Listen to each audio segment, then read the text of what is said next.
Hey, it's Joe West from the West Barn with Mike Shimshack and Adam Shoenfeld. Adam, nice. Adam is he's one of the preeminent session guitar players for a long, long time. I'd say the last 15 years. Been one of those guys. I'm getting old. Well, it's really cool because it's hard to get into that crowd of the top five, and you're always in it. You know, guitar player of the year stuff, and working on records that people take note of. It's always a surprise to me, but I feel blessed about it. For sure. It's pretty cool, dude. So we're having John Rich on.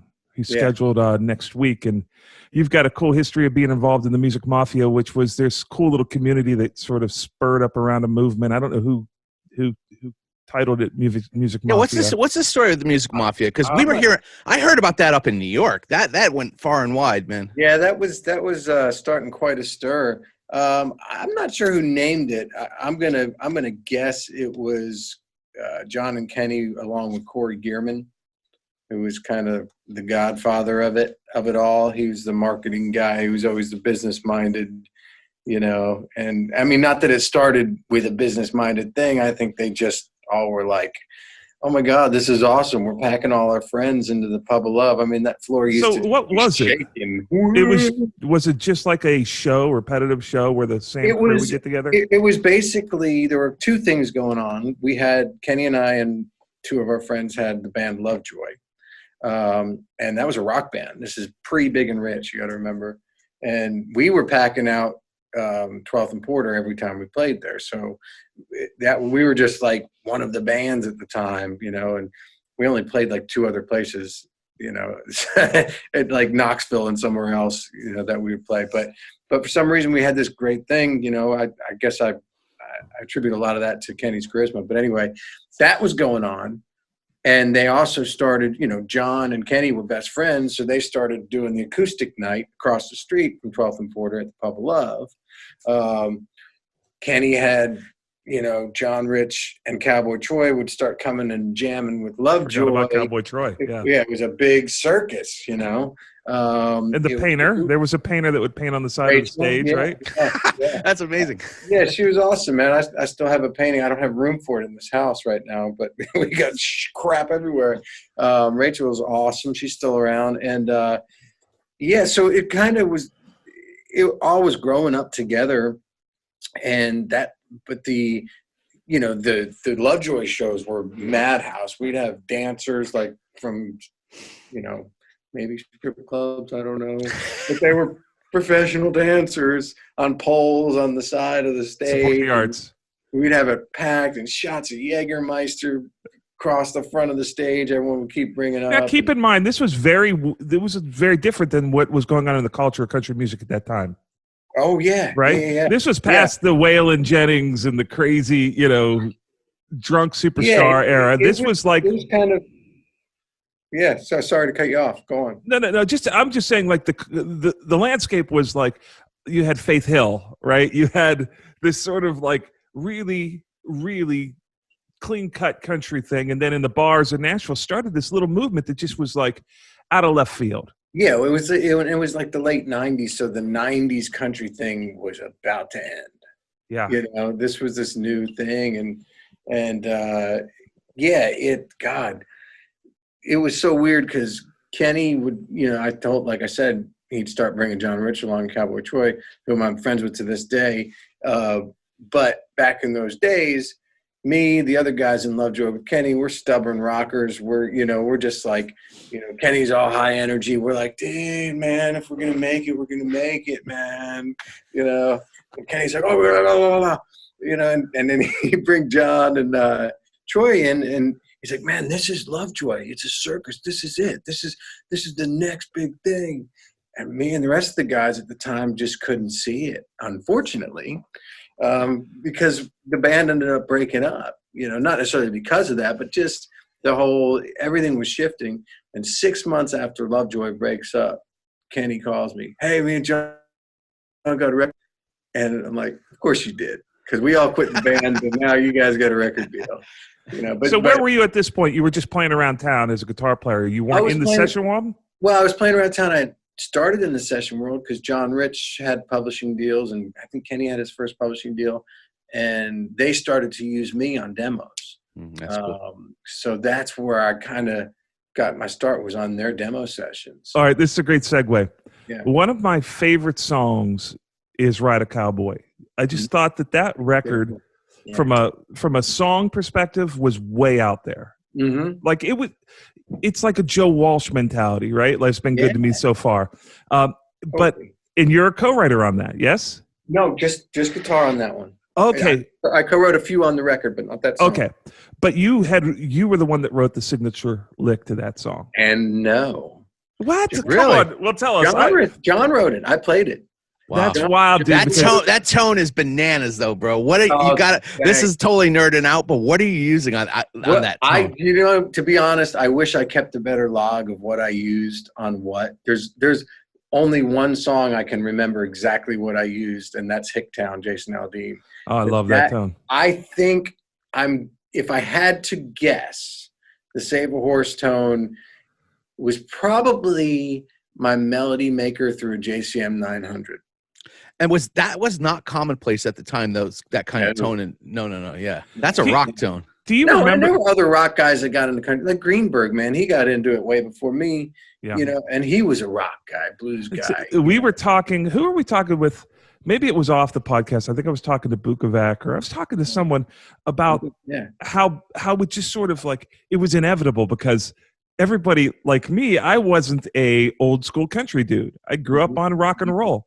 Yeah. But then rock and roll kind of found us a little saving grace in a little, niche of becoming country. So all of us flooded in, and it was just a matter of time before the guys like me and you started occasionally showing up and having hits, or all these folks that were, the Keith Urbans and Jeffrey Steeles that were more influenced by the rock world maybe than the country world. So it was only a matter of time, because it seems like it's a really safe space for us to the only place where we can live and make a living. Yeah, it was kind of a movement, man. It was. Do you remember the lick? How to play the lick from Save a Cowboy?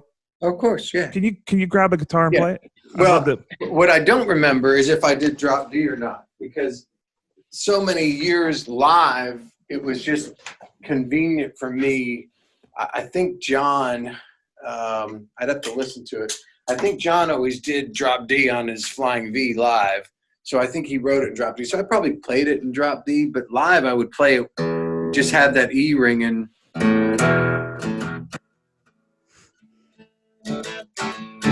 But John had this live going on.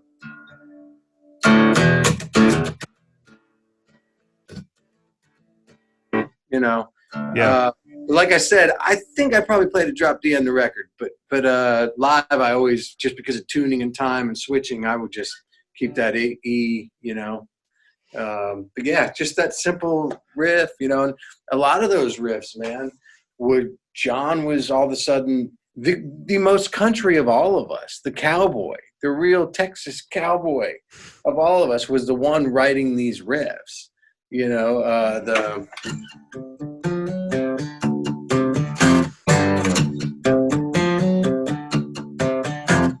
John wrote the riff.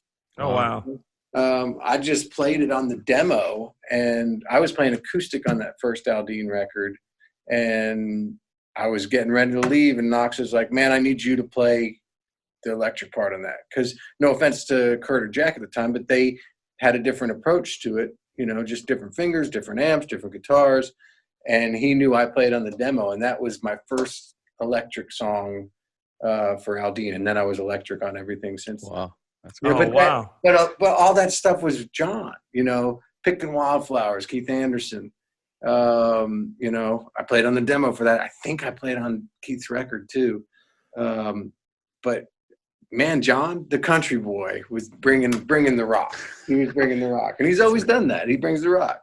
So it's interesting. Do you attribute John and Kenny as being the guys that introduced you into the mainstream, like Music Row and getting on sessions? What do you count as your entry point?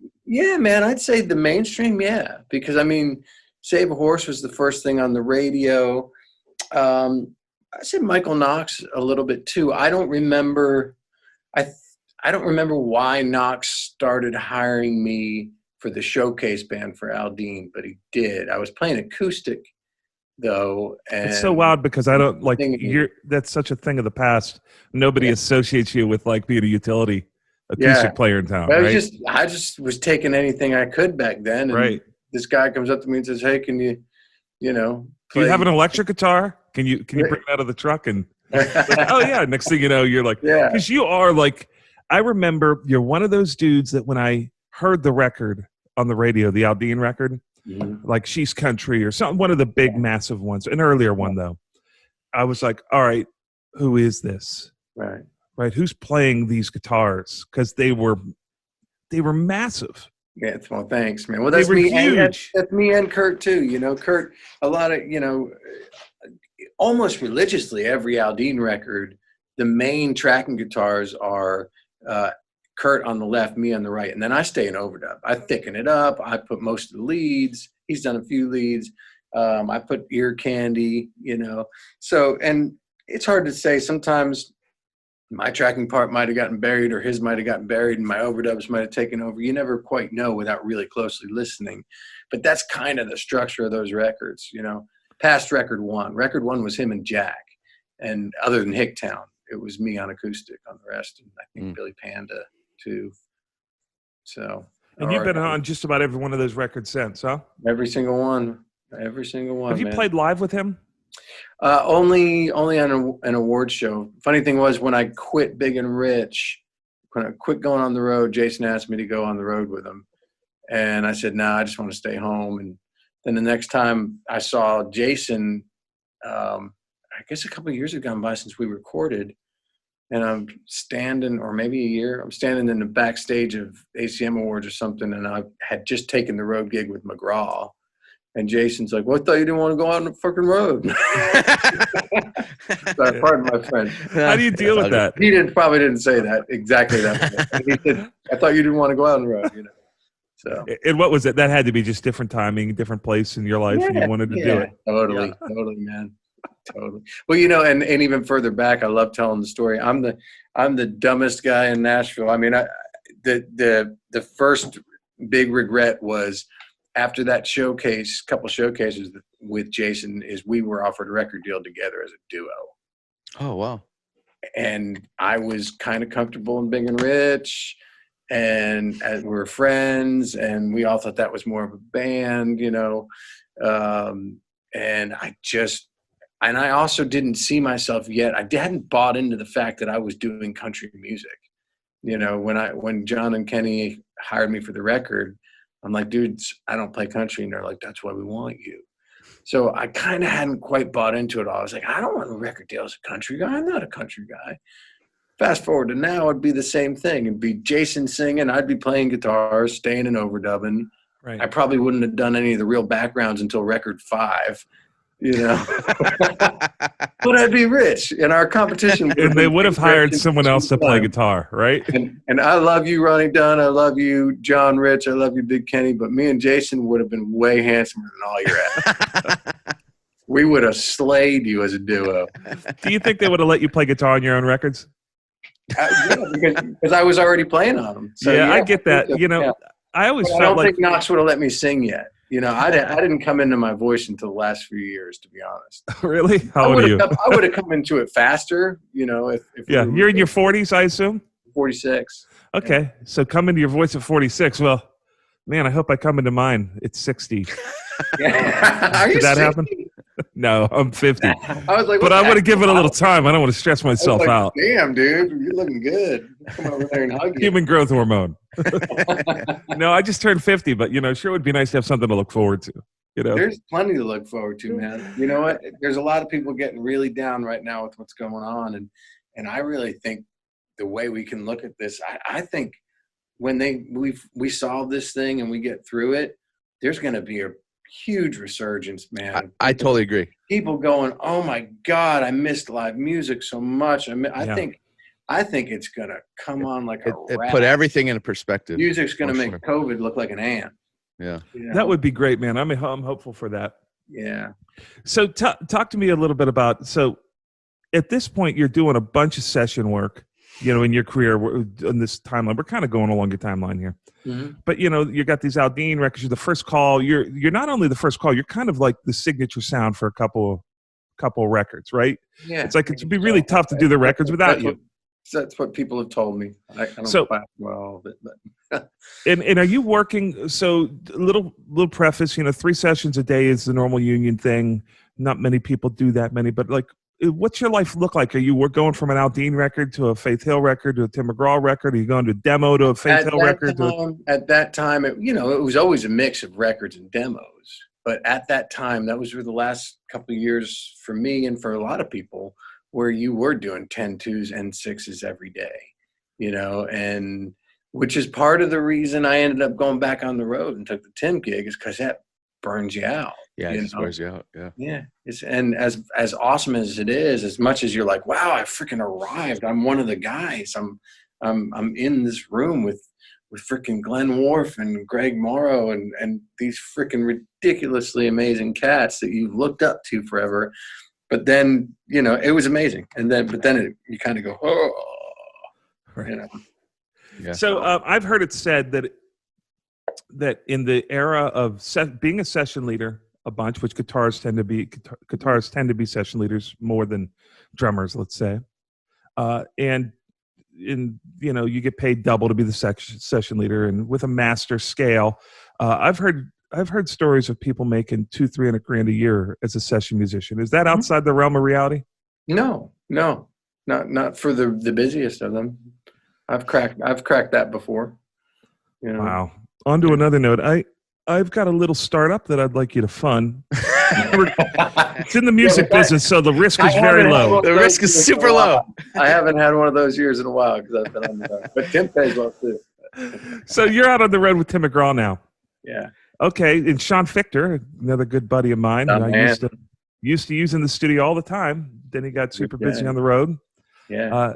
So you've got a whole crew of guys that have been out doing that gig, and that's been, some of those are stadium gigs, some of them are arena gigs, you know. So tell us a little bit about what life is like. Like, what is that like to go play a stadium, 50,000 people? Man, it's awesome. And when you do it for so long, sometimes you catch yourself taking it for granted, but you may be taking it for granted, but the minute you step out there, you know, it's like, oh, this is awesome. If it's the right setup, you know, it's really weird how setups of venues and affect the energy level, you know, for a show, for the singer, for the band. You know, some places where the closest audience member is 15 to 20 feet back at a festival, it's like, I can't, how am I supposed to attach to you? You want to attach. The ones where they're like right up there and they can touch your feet. That's fun. Yeah. That's when you're like, this is why I got into this stuff, you know. But we got it pretty cush with Tim. I mean, they take care of us, you know. Most days, once we're in the swing of a tour, we don't even sound check, you know, unless Tim wants to add a song or something. And half the time, the first time I'm hearing my amp is when I walk up there 5 minutes before the show, and I just go check it in my ears, you know, and you just get in your zone, man. Yeah, you're using all in-ears. You guys using Kempers and things? We were just about making the switch. So at the end of last year, we switched to Kempers with using just the model of our amp that was our like I used my basement amp with my pedal board live, and my oh my god, Morgan amps, Joe Morgan amps are awesome. So I've been switching between those and my old Fender, and so basically we made the transition to using the Kemper just as an amp setting, with still using the pedal board, full pedal board. Oh, gotcha, cool. We're slimlining down for this year to do only Kemper with small pedal boards. But I haven't. Must make the consistency incredible. Well, I'll tell you what it took away was the horrible, you know, we did amps in boxes, the cabinets, and the Kemper what it took away was the horrible low mid-range honk you get from a cabinet in a case. Yeah, sure. All that bounce back. So it really did clear the mix up. And being on in-ears, you're going through a wireless unit from your guitar to a Kemper that sounds close to a real amp through little tiny speakers in your ear. It's really darn good. Yeah, cool. And even like when you go to high solos where with an amp sometimes in in-ears it dies out, you're thinking you need to add more gain, and all of a sudden you look down, you have 4 distortion pedals on. Where do you go? Yeah, you don't get that with the Kemper. Yeah. It's a great invention for some things. I'm not completely wrapping my head around it for studio. I know some guys like Greenberg's been carrying it around and has had luck with it. No. Michael Britt, man, he's my neighbor and he's the man with that stuff. And I've done sessions with him where I've had tone envy, and I looked over. He's like, "That's your Marshall in my Kemper." It never sounded like that for me. Yeah, it's all the fingers. I've worked with guitar players before doing records, and I just can't get down with the Kempers, man. They just don't sound right in the mix to me. There's something. Not yet, at least, or maybe they didn't know what they were doing exactly. But I tell you what, I've noticed that when you play through them, any of the modeling stuff, that as you play, it doesn't feel the same. Like there's a little realness. There's something that happens through an amplifier with the pickups in the strings. I don't know that it translates to the speakers. It might sound the same, but as I'm playing, it just doesn't feel like I'm getting the same response that you normally get. Those tubes too. But I'm sure through a big PA in an arena, nobody would know the difference. Exactly. I don't know what Keith is using through the front of house. I know he takes a ton of amps with him, but they've switched around a lot. They were on Palmer PDIs, and I know Kemper or the other one. I know they have a ton of amps though that are underneath the stage that, for some reason, or at least they did up to this last tour, right? Well, I know Danny. I think Danny told me they had gone all Kemper, but Keith went back. It was either Kemper or the other one. I can't think of it. The Helix, that one? Yeah. No, fractional audio. Yeah. Fractional. There you go. Fractal. Yeah. But I remember Danny telling me, and he gave me this idea because. Is using a wedge with just a guitar speaker in it, fed off of the Kemper. So he's feeding the Kemper. So you still get a little movement. Sound guy, but he's got a wedge without the tweeter in it, I believe. I did that at home too for a few live shows locally to try it out. Just as another attempt to help the sound man, help the people on stage. Instead of having a cabinet behind me by the drummer, just have a wedge in front of me feeding off the Kemper to try to get the real amp feel out of it. And one time it worked, one time it didn't. It's like, I don't know, man. Yeah. It's, But it is consistent on in-ears in a big setting. It definitely might work. That's the thing with playing a gig. One night it's the best sound you've ever had. Yeah. Next night, same exact setup, and it's like, not so much. Hey, I wanted to ask you, the in-ears, when you're playing, let's say you're playing Yankee Stadium, and let's say you're playing the Ryman. Yeah. With in-ears, is that a different experience for you on stage, or is it exactly the same? Yeah, depending on the bounce back. In a stadium, you still hear that bounce back. Oh, you do? Is there anything that you don't get? Like, I would picture being in a big stadium. You said 15 feet. I can't imagine, like, in a stadium, they're probably 30, 40 feet away and down 10 feet. Yeah, and you're right? Up. Yeah. So I can't imagine that. So you lose that dynamic, right? And then you have this massive space where the sound it's not like in a club where it's coming, like the room almost fills up like it would fill up with water, and there'd be pressure in there doing this. Yeah. I wonder if it's different, even with these in-ears. Is it different playing a stadium than it is like a club that's a really rocking club? Yes, and it is more magic to play a club or a theater and even an amphitheater with an old wood stage.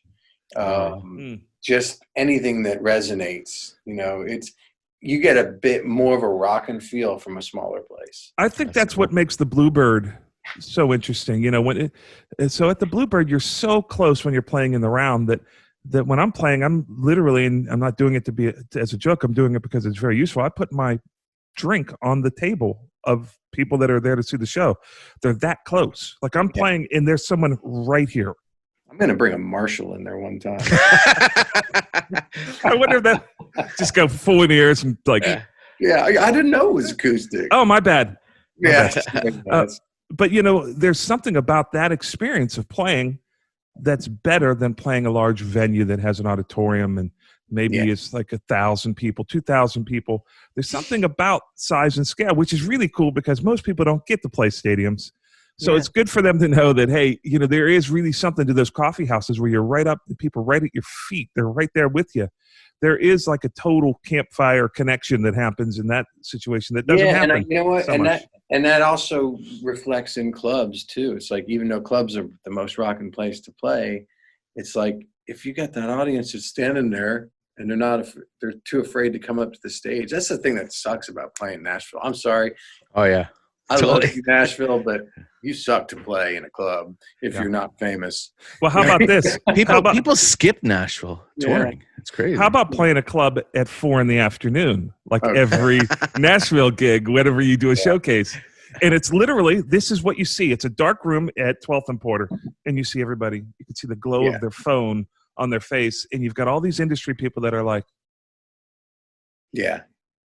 Yeah. Well, it bums me out because the two bands that I played with a lot in Nashville clubs back in the Pub of Love days and prior, we freaking rocked it. Like, it was always packed. It was people up the stage, and then I start doing the country thing and I go tour. And now I started playing clubs maybe 5 years ago with my own stuff, and to see how no one gives a shit.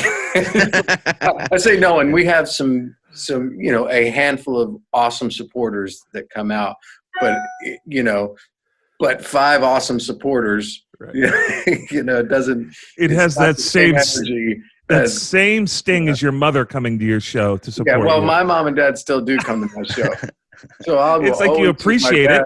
You're grateful. My dad going, "Yeah, kid." I'm like, oh. But there is definitely there's that sting that's like, yeah, I'm truly. This is a low, it's like, this is all I've got, are the people that have to love me. But at the same time, now I'm doing it because I love it. I've started doing my own bands again because I needed it for my soul. So I really, honestly, the good thing is I can stand up there, and if no one's paying attention, in my head I go, I need to practice anyway. This is fun. I think you've touched on a really interesting point. It's like, okay, dude has been in arguably creatively involved, not just as a session player, but kind of like the genesis of 2 massive movements, right? You've been a part of things that have gone on as a seedling, being a part of that, and then playing on a bunch of massive things, right? Mm-hmm. You've written hit songs. You play on just about everybody's record, but you go out to a club and you still suffer from the same bull crap that everybody in Middle America suffers from, which is like, nobody gives a shit. Look at me. Until somebody gives a shit. So, I think that's an interesting thing. It's like, you'll go from playing on a stadium to playing in some venue that has 20 people in it. Yeah. Well, it doesn't, and you haven't changed at all. There's something really, really interesting to that. For me, it's like, okay, man, that's kind of a cool thing. If you want to look at it positively, it's like, it just means that the difference is getting some sort of synergy, making some sort of connection.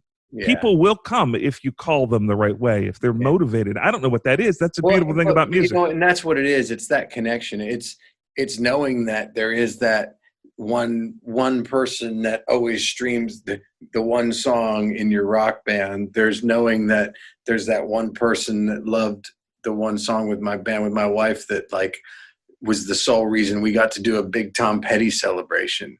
When you touch one person with your music, it's an irreplaceable feeling, So, and that's why we do it. That's why, I mean, it's not necessarily why we do it. It's kind of like a bonus. Like, I just can't stop doing music. I just met a guy named Michael Burris last night via Zoom in Australia. We're both the same age. He makes a living doing jingles, but he's also doing his own music and has been fortunate enough to work with people like Neil Finn and but he's not really known yet. But, we both were like, I just can't stop it. I can't turn it off. That's like the real musicians, it's like was it Butch Walker at a thing at a college? He was speaking, I think it was at a college, a story I heard, or a convention, and he asked a question, and a kid said, well, what's your biggest piece of advice for somebody going into the music business? And he said, don't don't get in the music business.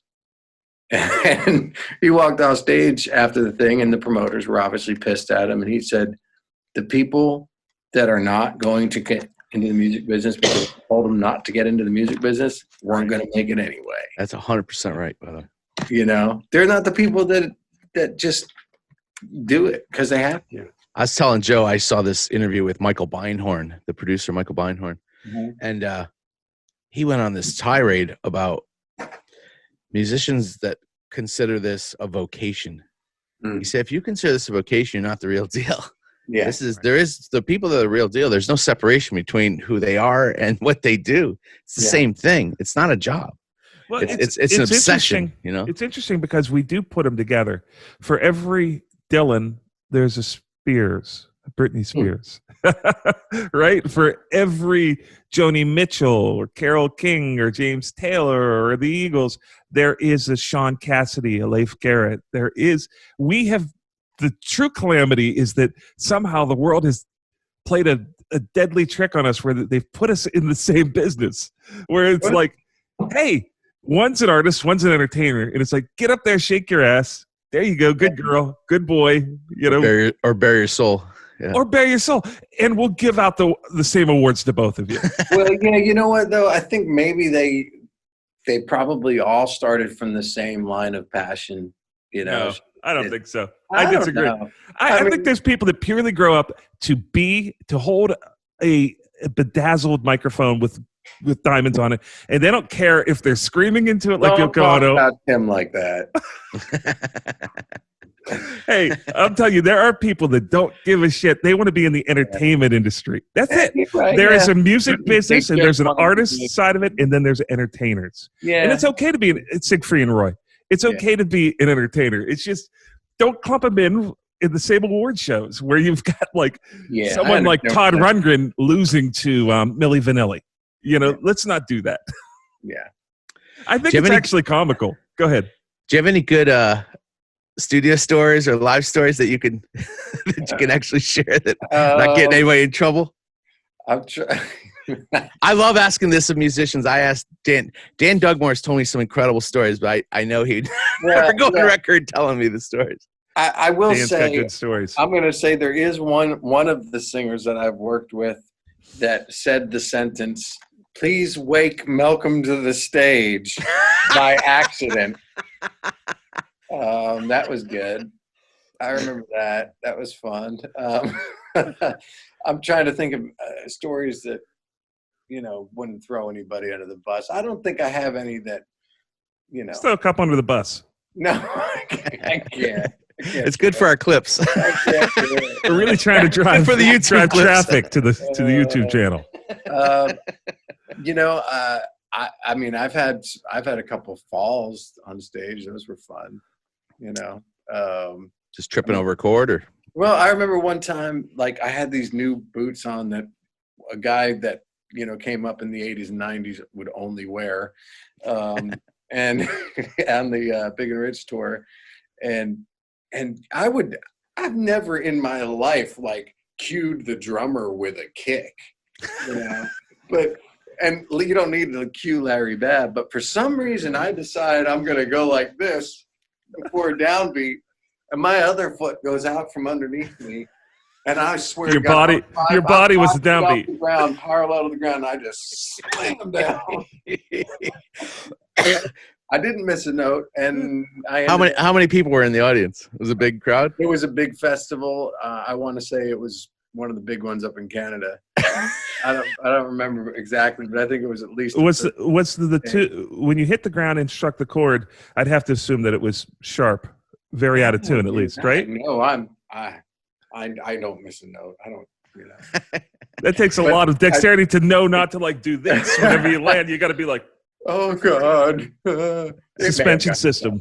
But I left the stage with Ethan Pilser, the bass player, dragging me by my feet. So that was fun. Amazing. So you said you have a duo with your wife. What's that all about? Man, you know, we just started writing songs together. We tried a few, and then all of a sudden it started happening, you know, and we just came up with this great stuff together that we were really proud of. And it's growing and growing, you know. And we finally got an album together, which I'm proud of for more than just the reason that it's her and I. Also, it's the first full album I've ever done of my own stuff my whole life that I've ever seen to fruition and put out. And she's like my secret weapon writing, regardless, whether it's stuff for us or not. You know, I can be working on a song that's like 95% there, and she'll just bust in the room. I'll play it for her, and she'll be like, well, you know, have you thought about this and you thought about that? And I'll be like, no. And she'll leave, and I'll be like, yeah. Sorry about that. It'll take the song from freaking 95% to 150 for me. What's the name of the group? Suncat with a K. Okay, cool. You know, so yeah, I'm doing that and just loving it. We had a song called I Miss Tom Petty. Nice. It's also, you can find a title Tom Petty too, but that's one of the songs I was talking about earlier, like one of the most diehard Tom Petty fans, Tom Millure, or Matt Millure, sorry Matt, Jesus, down in Florida.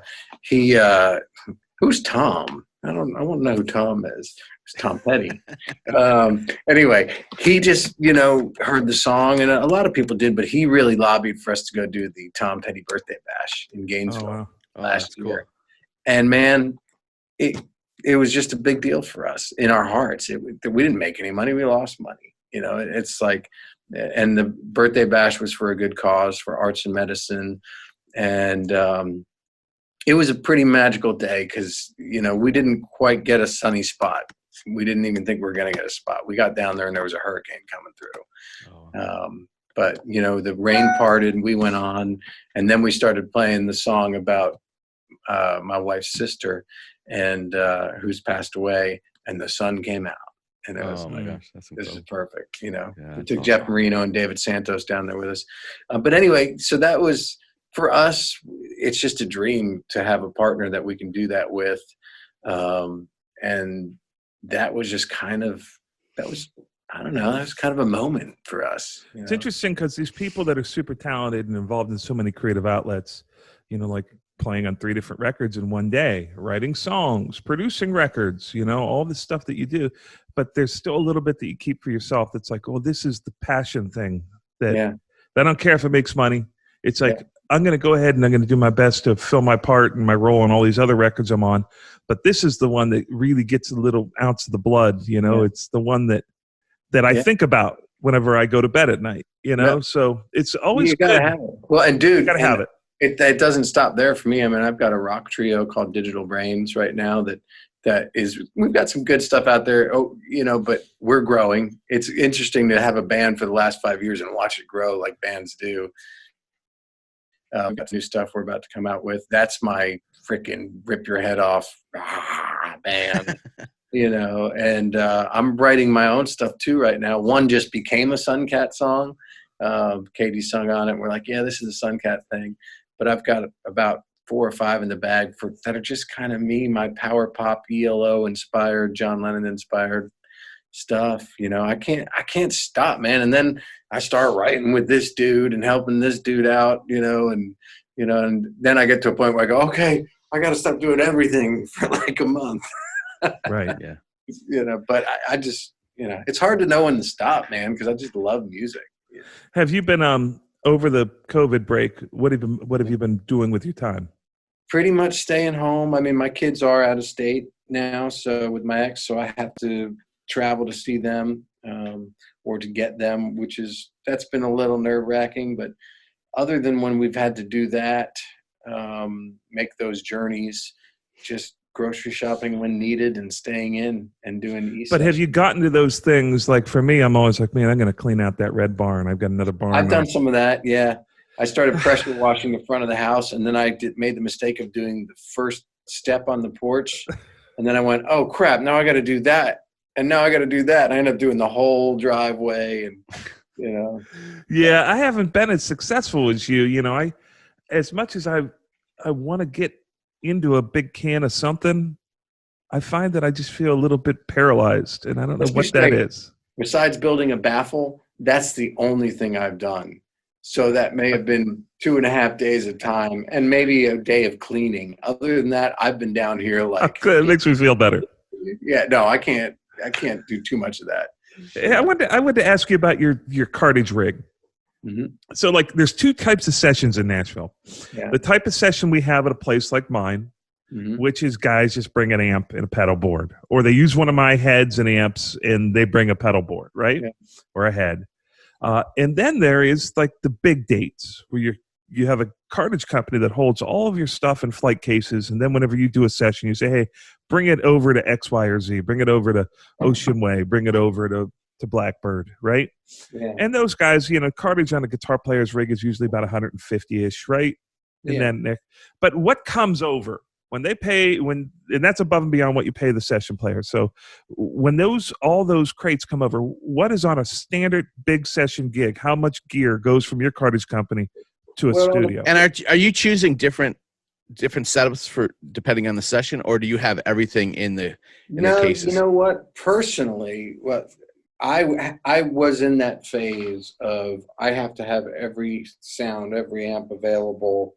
There's guys now that you'll go in and it'll be a pedal board, it'll be their whole crate of guitars, it'll be 2 or 3 different speaker cabinets in case the producer wants a different sound, it'll be maybe up to 6-7 amp heads in cases, just in case they need a different sound. And I went through that, and I did do that. I had like a Marshall combo that I could run a cabinet that was wired to the cabinet. I had 3 amps in one and another couple amps here and there. And for me personally, I found that people like the sound I get out of the main amp I use mostly. Usually when I switch, it's not because they've asked me to switch, and I could have gotten away with staying on my first amp, or and they don't know I switched but they're just happy with the tone. Or most of the big dates, go back to the other amp. So I've slimmed down to where I've got 2 or 3 amps now. What are they? Right now I'm carrying my 64 Bassman head, and a Dr. Z Maz 38 that Eric Borash modded, so it's a Zebo now. And once in a while I'll just carry something else and to the studio with me, depending on my mood. Sometimes. And what's the cabinet? Is it 212, 412? It's an old 212 Showman cabinet. It looks like a Bassman cabinet, but it's got, and I could be dead wrong on this, but I think it's the Showman cabinet that has the baffle between the speakers. And yeah, it's just so fairly easy breezy. What about your guitars? What guitars come in on a regular big date? Regular, I always got a baritone and a 12-string just in case, but I've got a Telly, I've got a Strat, I've got a Paul, I've got a Melody Maker, and I've got an SG Junior and a Gretsch 6120. Oh, that's amazing. So hollow body P90, 2 types of Strat, 2 types of single coil, a couple humbuckers. So like your Junior and your Paul, or one has a P90. That's the difference between them. Yeah, the SG Junior.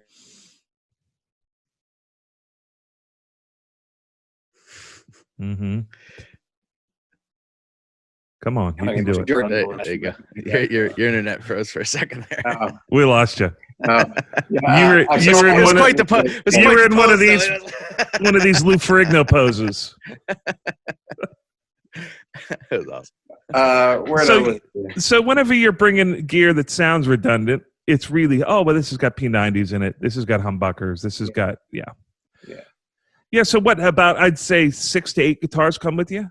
Mm-hmm. So not too bad. No. But I'll bring more. Like I've got an old 64 Firebird. The neck pickup is vicious. It's, nothing beats it. I'll carry that and my Rickenbacker's. My Rickenbacker's my baby. It's a 66, I think. But I take those home and back and forth. So I'll bring additives depending on the session. What is your if you have a prized guitar, do you have one that's just like, okay, this one's super special? Well, it would be the Rickenbacker, and it would be this Melody Maker that was smashed at a Lovejoy show. I had a habit when I was in my early 20s of throwing this guitar for some reason. And the last time I threw it, it broke. But I don't know if you can see What right. are the pickups in that? Is that the one with the DiMarzio on it? This is the Super Distortion. No, this is the X2N. Sorry, 1978 X2N DiMarzio. Broke right down the middle of the headstock, and the neck popped out. Like right here, there's two like the dog bite right there. Oh yeah, that's from I put dowels in there, But man, this thing stays in tune. Yeah, Amazing. This thing stays in tune so well, and I just love the thin mahogany, man. For some reason, just like resonates. You could play that all day, and it's like your back doesn't bother one bit about it. And I'd say this is my desert island guitar. This is the one that I need in my hand for if I had to have just one. But my favorite is my Rickenbacker. Uh-huh. Yeah, if you're a Tom Petty fan and a Beatles fan, you got to have one, right? Yeah, I think it's interesting. The guitars that really took off in culture. Oh, what's that's that? beautiful. That's not too bad either. This is an awesome touch, man. That's amazing. Yeah. I think it's really interesting. Like the guitars that took off in culture, like the 355 didn't take off. It's like the 335 took off. Yeah. The 335 took off because, when it was first for sale, it cost $335. That's why, it was the affordable version. And like when you pull out a Melody Maker, those are student guitars. Yeah. Right? These Les Paul Juniors. I've got an old Melody Maker. Yeah. These were the guitars that were essentially a block of wood that they strung up. But you know what? Eric Clapton played them, with the 335. And it's like if you wanted to be Eric Clapton, you didn't get the 345 or the 355, which were more pointed and trapezoidal inlays, gold hardware. You didn't get those. You got the 335. Yeah. And I think that's cool because like the blue class person in me loves the fact that the old Melody Makers, like I have a 60s Melody Maker that I bought off of Book. And that guitar, for all the mojo that it has, and all the sound, when you pick up that guitar, you're only getting that sound from that guitar. It's a one of one. It's like you could try out your whole life with single coils, you'll never get that sound. Yeah. And it costs $700. Yeah. And it's a guitar from the 60s. A Gibson from the 60s that is a righteous guitar, $700, even to this day. Yours has the humbucker in it too, right? Mine has the 71 embossed Gibson. Yeah, dirty finger. It's a dirty finger. Gotcha. Humbucker. Because they came with single coils. That's the only difference. They came with single coils. This was the Joan Jett is the one I think with doing this in the Melody Maker. Yeah, I just love the fact that it was like these little garbage guitars that were the cheapest ones to make became the biggest and most popular, not because they were craftsmen. They didn't come through the vintage shop or the custom shop with the distressing. You had to distress them, number one. And on top of it, they were just a slab of wood. You look at that Melody Maker right there. You hold it up. It is literally, you could cut that out with a router and do that in an afternoon. There is nothing going on. They were making them again a couple of years ago, and I got one, and it didn't stay in tune. I couldn't get it to stay in tune, but it sounded really good. But I ended up selling it to a buddy, and it's like his prize guitar. He ended up loving it. It didn't feel as solid as an old one to me, but new ones rarely do. But they were pretty close because it's just that. It is that. It's simple, right? This is what a guitar should be. Yeah. It's probably why it sounds so good. We could put a bunch of like fold away whammy bars on them. We could put a bunch of like a pointed whatever, gold and, all the tricked out versions. Yeah. But the reality is it needs to be a hunk of wood going across a set of pickups. Yeah. I got a question for you, and this might be too techie for some folks, but I find that those, the dirty fingers, right? That era of pickup. I don't know that pickup. I'm not a dirty tech guy, so. They were just all over every guitar. Okay. So if you bought a guitar from, you have all the PAFs, right? And then you have the like 63, 64, where they were then the same as a PAF, but they were no longer patent applied for. And then Right. around 70, 69, 70, 68, they started doing dirty fingers, which were a lot of the, the ZZ Top sound, higher gain pickups, Right, okay. So gainier pickups, but they're everywhere. They were like in every guitar from like that era all the way up through the 90s. But I tell you what, man, they sound so good. Yeah, I'm not familiar. Any guitar, you've played a million of them. Anytime you've played a guitar from that era, from like 70 through 90, late 90s, maybe even later. And then they got into like the vintage, what are the 57s? And then pickups became a thing after that people would boutique decide what they were going to put in their guitars. But these dirty fingers are in so many guitars that they're super cheap. But I tell you what, when you play them, they sound like the dirty fingers that I have in my 60s this one down. Melody Maker. And when you look at the PAF stuff, the PAFs to me, they're so different. If you pick up a guitar, a 59, and play original 59 PAFs, and you play a 62 or 63 where they got a little more consistent, completely different pickup. It's almost like buying whiskey that is barrel, like a cask, a direct straight barrel pick, It's like if you don't like the barrel, you're not going to like it. It's like they are different versus, some sort of quality. I've got to get one now. I'm writing it down right now. Dude, I would be blown away if some of the guitars that are hanging up behind you don't already have them. They're just sort of everywhere. They were the pickup that was, you could probably get them for nothing now online. That's cool. But, they're one of those guitars that and as a guitar player, you like a certain thing. For me, whenever I lay into a guitar and I'm chunking out a rhythm on a song, it's like, this is everything I want it to be. Dude, I took Gretsch was real good to me this last couple of years, so I wanted to have another Gretsch out on the road, but I didn't want to bug them for another guitar. So I bought one of their cheap Electromatic ones, and I had my buddy route it out and put a super distortion that came out of a 78 Guild guitar, DiMarzio, because I know I love them. They're close to the X2M, not quite as metally. Man, that is one of the ballsiest sounding guitars I've ever heard in my life. And it's got a little bit of the chamberedness from the body, and the tuning stays in, those, for me, those are it. Those super distortions, those X2Ns. So you're just leaving stock tuners the whole nine? I can't remember if he changed the tuners or not. It was my tech out on the road. It may be the ones that were on there, maybe stock. Do you have a set of tuners that you use on most of your guitars, like not Grovers or Shaler's? Not that I can think of. I'm not the tech guy. I've always been like that guitar I showed you. I got for $1. I've always been the guy that's been happy to get stuff. Like my cabinet, my main studio cabinet, somebody sold me for $50 with one speaker in it because I had pawned all my gear, And they do you have any guitar? That's awesome. In particular, that is the guitar for you. Like, do you find yourself always playing Gibsons, or do you love Gretches, or are you just like there's certain things that you use for? I'm sure that you play across platforms, but is there like one thing that if you were going to endorse a guitar brand, you'd endorse that brand? Oh God, well, it'd be Gretsch. They have such a cool thing to them.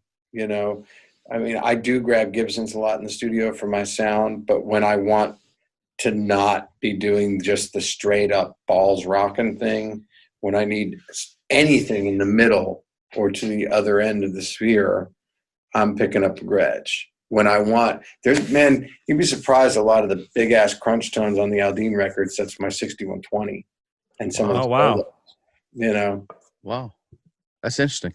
I would never pick that. That's cool. Yeah. Are you there, buddy? Talk to us. I'm pushing on the hello. Yeah, we lost you again.